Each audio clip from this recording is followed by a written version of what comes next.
Hello there guys, Daniel Childs back here again. Hope you're doing really well on this Wednesday. It has been a noisy week around Stamford Bridge so far. Maybe saying what week isn't noisy around Stamford Bridge is an easier and more realistic question, but because the transfer window is fully in swing over the summer now, and I do ponder if maybe because the Euros is about to begin, that is maybe accelerating some interest because we know it can be difficult to get deals over the line, specifically for Chelsea. Also, the PSR deadline coming up at the end of this month, which is only a few weeks away now. Maybe that's accelerating stuff as well. We're going to talk about Conor Gallagher, the links to Aston Villa, and some of the reaction and some points that I've seen people make that I agree with and want to delve into a little bit more. And then also we will talk about a potential incoming, not a new name linked to Chelsea, and we spoke about him yesterday briefly, and that is Michael Olise, because it seems like that interest is accelerating as well. Please do hit the like button. Please share this video around with friends if you enjoy it. I want to get more people involved in the Son of Chelsea community over the summer. I've got a really nice collab coming up over the weekend with someone I love speaking about Chelsea with, and we're probably going to be talking about obviously recent events, so stay tuned for that collab. But let's start off with Conor Gallagher. So The Athletic, David Ornstein reporting this last night that Aston Villa have held preliminary talks with Chelsea over a move for Gallagher. Apparently they've been in contact with Gallagher's camp, and that there is a healthy relationship apparently between both clubs because, of course, Chelsea bought Carney Chukwuemeka from them in 2022, and they also hold an interest in Villa striker Jean Duran, who is a name that also has been linked. I think that's an interesting one to see how that develops over the summer. So there kind of is 2 points to this. Like my idea is that, and my strong belief is that selling Gallagher is not a good move. I don't think there's much justification for it. I think that it is the only excuse for it is the failure of Chelsea in the transfer window to put themselves in a situation where they even have to consider selling one of their most important players because they've spent too much, because they've put themselves in this position where potentially they're going to breach PSR. I'll keep on saying this. The club knew what they were getting into. I don't want to hear about how it's completely unfair against Chelsea. It's not. And even then, there are still ways for Chelsea to make money, as we spoke about yesterday, that don't involve either Conor Gallagher or Trevor Chalobah. We'll get back to that. I think the first point is, again, just seeing some of the reaction that's kind of like shrugging the shoulders over losing Gallagher. And, if that's your opinion, fair enough. But firstly, I don't understand the blind trust that Chelsea will replace a player like Gallagher quickly, because to find a player that durable, to find a player that consistent, to find a player who has intangibles that you can dismiss all you want, but are important to any team. And I think that Joe Tweeds makes this point really well. I think there are 2 kind of tweets I've pulled out here that I think make different points, but I think make them really powerfully. And firstly, from Tweeds here, people get confused between talent and potential. Talent is what people actually show you. Potential is what might happen. In terms of talent, Gallagher has showed up more than our £250 million midfield, and Lavia at this point seems to have been elevated to a mythical level by not playing. This is something that really frustrates me, is that it seems like for a variety of reasons, like if a player has been bought for a large fee and they've come in with a lot of hype, people just instinctively believe that player will still be better than an academy player. Even if, say, the levels of performance are like that. There's been countless, actually, examples of this in recent years, but there's always that kind of bias and also, weirdly, patience for players we've paid a lot of money for, which I also just find bizarre. Like, I find it bizarre that you have less patience for the academy graduate, the homegrown player that didn't cost you 80 million, but you seemingly have endless ones for a player that Chelsea went out in the market, spent a lot on, and need to produce right now. It's bizarre to me. There also is clearly a bias against believing or trusting academy players. This continues, and I think it's even a problem within clubs, is that no matter how much overwhelming evidence you put in front of them, especially for a club like Chelsea, that your academy can be trusted. They do produce good players. There still is kind of that bias against them, and not trusting them, not believing that they can be trusted as much as the £50 million player who might let you down.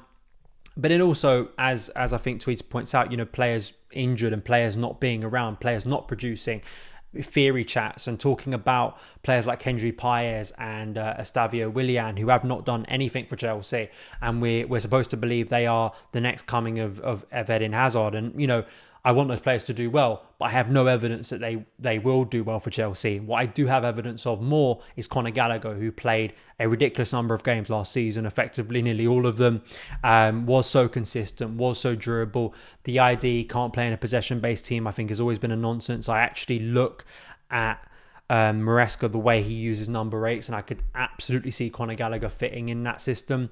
And it goes back to what Tweed says, right? It's like I know what Conor Gallagher can produce. There are other players I'm not sure. There are other players who have been injured, who I don't know what Lavia is like for Chelsea. And that's not saying he's going to be crap. That's not saying that he can never be good for Chelsea. It's just like right now, as I sit here on Wednesday, June the 5th, 2024, I know Conor Gallagher as a Chelsea player. I know what he can produce over the course of a season. I've just seen it with my own eyes, and I can look at it and, put value, put stock in it. Same for Trevor Chalobah, same for Nicholas Jackson, same for Cole Palmer, same for Malo Gusto. It's not even about an academy versus non-academy players. It's just I look at tangible output and I put a lot of weight in that over not. And it's, losing a player like Gallagher, I just don't have a lot of trust and faith that the club would replace a player with the intangibles too that he brings to the team. And I think that Darren Lewis makes the other point of what it means, I guess, symbolically with the academy. He says that the fact that Chelsea are allowing academy product Conor Gallagher go at all is another illustration of the heart being ripped out of the club. Yes, they need to sell, but there are others who should go before him, a decision that will come back to haunt them. Yes, I mean, this would be another big blow, I think, for people who believe in Cobham, like myself, who believe that the club just isn't utilising the academy enough.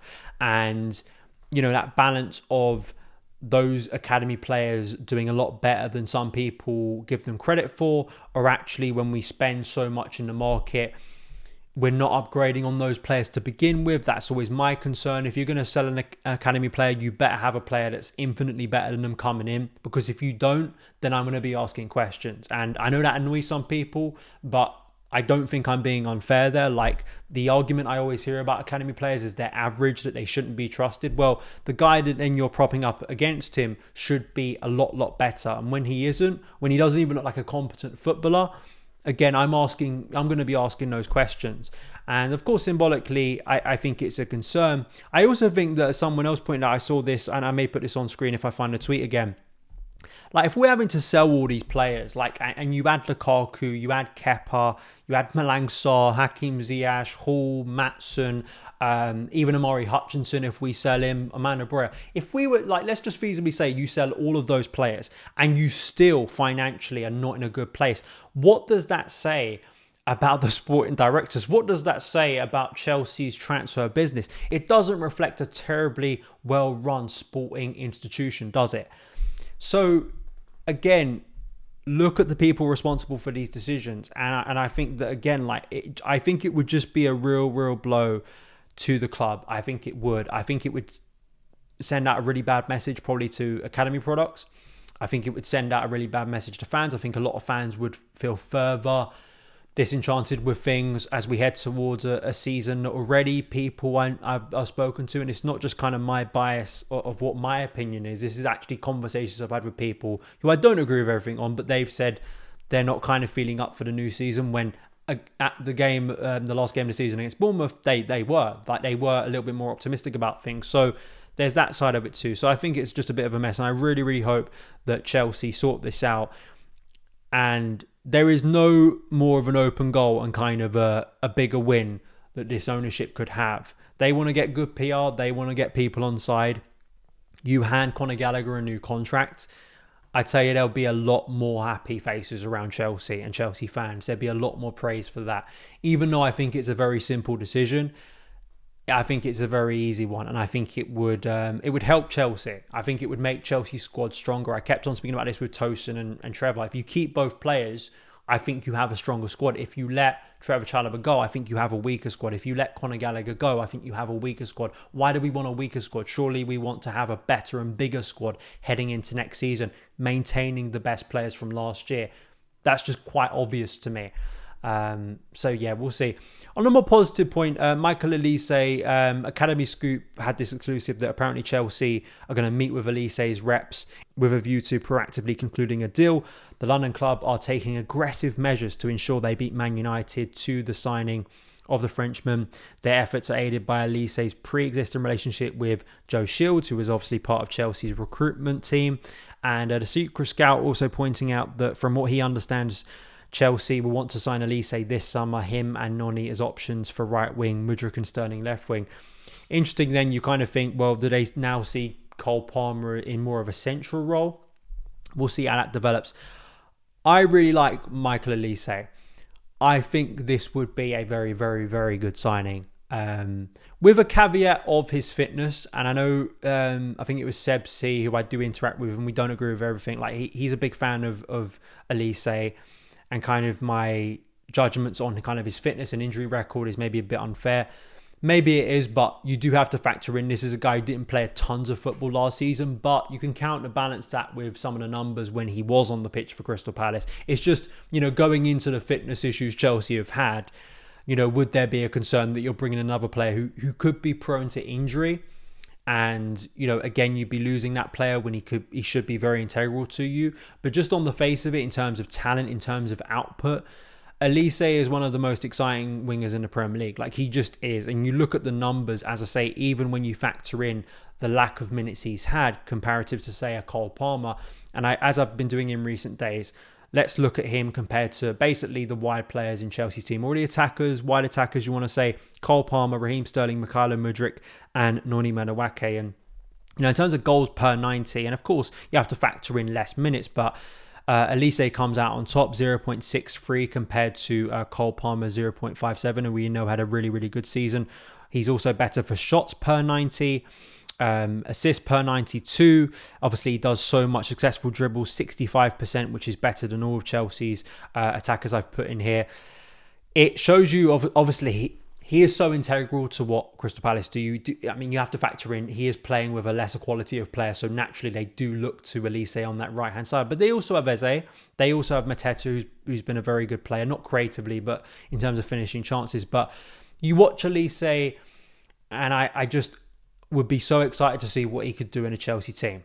There is another caveat here, which is that, and I may have even said this when we talked about Aston Villa, in terms of buying in one area, planning for the long term, the signing makes no sense. In terms of cluttering your squad, in terms of improving what we have right now, in terms of providing Premier League ready quality that can come in and improve a key area in the first team, Olise ticks that box. I don't think there's an argument against it, really. He is exactly the type of signing Chelsea need to be making now. I know he isn't an old player, but in terms of just minutes in the legs, experience, and ability to come in and probably make a quick impact to improve the options we have, Olise is that player. And I think that when you're hearing some of the fees that are being talked about for him, sure, I think Chelsea would likely be paying actually a little bit more than they paid for Cole Palmer, but I don't think that's not worth it. I mean, in terms of his creativity, in terms of the way he's a bit of a maverick, he needs to be let loose. He's an attacking burst of energy, especially on that right hand side. He can cut inside, he can score, he can assist. He has a nice vision. I think he can connect naturally with our players. I just feel that Olise is one of those names that if he comes in, I'd be more happy than not. Sure, there probably is going to be collateral damage, but I guess you balance it up with, are you thinking about strengthening your squad right now, or are you thinking about strengthening your squad 2 years down the line on players we don't know how they're going to adjust? Kenji Paez and Estavio Willian. Olise, I can tangibly look at him in the Premier League and say that's a very, very good player. So we'll see how this develops. I think that obviously the deal nearly came to fruition last year, and I do think that Joe Shields obviously having a link here is big, because we have seen a trend that when Chelsea do have links within their recruitment team, a deal is more likely to be made. Whether you think that's, positive or negative, I think at times you can level a criticism that maybe our vision for signing players isn't broad enough. In this case, I think it is a good player. So let me know your thoughts on Michael Olise, because I do think this would be an upgrade. I do think there potentially will, of course, then be the question of, do you have to start selling people as well? Because, Noni Madueke, what's the future with him? Will he start to look at his situation and go, well, actually, maybe it's time for me to move on because I'm not going to get the minutes I need here? Raheem Sterling has always been talked about, but I actually think that again, I just think Maresca is another one of these coaches who will come in and look at Sterling and say, I would like to keep Raheem Sterling. I know that will frustrate some Chelsea fans, but I could see him wanting to keep Sterling. Mudryk is very much a 50-50 for me, still is with Mudryk. I think they'll keep Mudryk because they've invested so much into him, and I think they have to make him work. But if we're just talking about quality, I mean, I think he should be in the same boat as Noni Madueke, to be honest. So in terms of his future currently. But I think there's undeniable thing that I think if Olise comes in, Chelsea's attack does get better, in my opinion. So those are my thoughts. Let me know yours in the comments below, and I will see you again very soon. All the best.